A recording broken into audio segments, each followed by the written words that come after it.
हम लोग जब भी शेयर मार्केट में आते हैं या तो किसी से सुन के आए, किसी को देख के आए, रील देख लिए, उससे आ गए, किसी से इन्फ्लुएंस होकर आ गए, मगर हम लोगों ने कभी भी ये नहीं देखा इसमें जो लोग हैं जो ट्रेड कर रहे हैं उसको कितना नॉलेज है, उसके पास कितना फंड है, उसके पास कितना टाइम है उसको लेके। हम लोग क्या किए, डायरेक्ट उसको कमाते देख लिए। हम लोगों को नॉलेज से कोई मतलब नहीं होता, हम लोग को ये भी जानना नहीं होता है कि इसमें कितने पैसे की जरूरत होती है। हमारा मतलब आपको मत सिखा।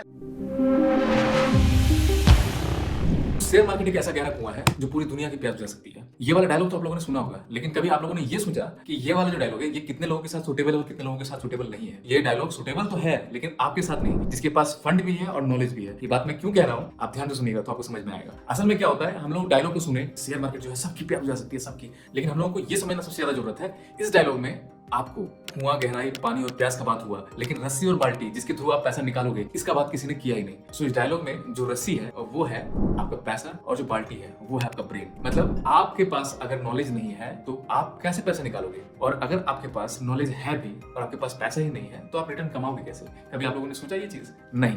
सिर्फ शेयर मार्केट में कूदना है तो आप लोग कूद दोगे और अपना जितना भी पैसा आउटसोर्स करते हो, जितना भी पैसा बाहर से कमाते हो, आप सारा पैसा लाके शेयर मार्केट में उजल देते हो। तो अब ऐसा बात है कि पानी तो हम लोग देख लिए हैं, लेकिन आप और मेरे जैसे लोग यहाँ पे पानी भर रहे हैं, निकाल नहीं पा रहे। तो हम लोग निकाल कैसे सकते हैं? असल में बाल्टी और रस्सी जो मैं बात कर रहा हूँ, मतलब नॉलेज और मनी की, ये दोनों के कारण हम लोगों को बेसिक क्या प्रॉब्लम आ सकती है मैं आपको थोड़ा सा हल्का सा डिस्क्राइब कर देता हूँ। सो अगर हम लोग नॉलेज की बात करते हैं तो क्या नॉलेज की हम लोग को जरूरत पड़ सकता है? सबसे पहले तो जरूरत होता है डिमांड एंड सप्लाई।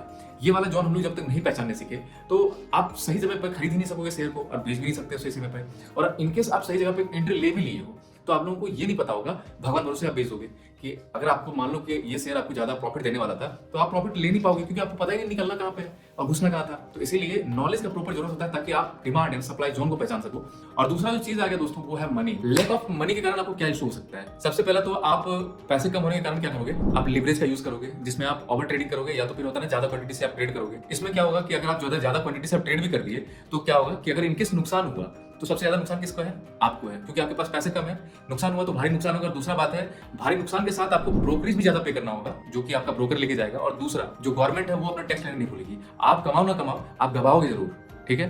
पहला तो आप गवाए कि शेयर मार्केट में जिसके पास बाल्टी और रस्सी था वो अपना पैसा लेके चला गया, मगर आप क्या किए, अपना पैसा तो लूज कर दिए। अपना पैसा आपका वो आदमी तो लेके गया अगला जो था, दूसरा आपका ब्रोकर लेके गया और तीसरा आपका गवर्नमेंट वो टैक्स अपना लेके गया। तो अगर आप मार्केट में सही नॉलेज के साथ पैसा लेके नहीं आए तो आप पैसा यहाँ पे नहीं बना सकते हो। इनके साथ कम पैसे से पैसा अगर बना भी लिए तो आपको गेन होने में, मतलब आपको अपना कैपिटल गेन करने में बहुत टाइम लगेगा और एक दिन का नुकसान आपको ज्यादा नीचे लेके जाएगा। अगर आप सीढ़ी में एक स्टेप चढ़ रहे हो तो आपको 2 स्टेप नीचे लेके जाएगा वो चीज, आपका कम फंड और दूसरा आपका कम नॉलेज। तो आप जब भी शेयर मार्केट में आओ किसी एक चीज के साथ मत आना, मतलब बाल्टी लेके सिर्फ मत आना या फिर सिर्फ रस्सी लेके मत आना। आओगे तो बाल्टी भी लेके आओ और रस्सी भी लेके आओ ताकि आप सच में पैसा निकाल पाओ और बना पाओ अपना पैसा। तो थैंक यू गाइस, आज के लिए इतना ही था। अगर वीडियो अच्छा लगा तो please like share and do subscribe. Thank you very much.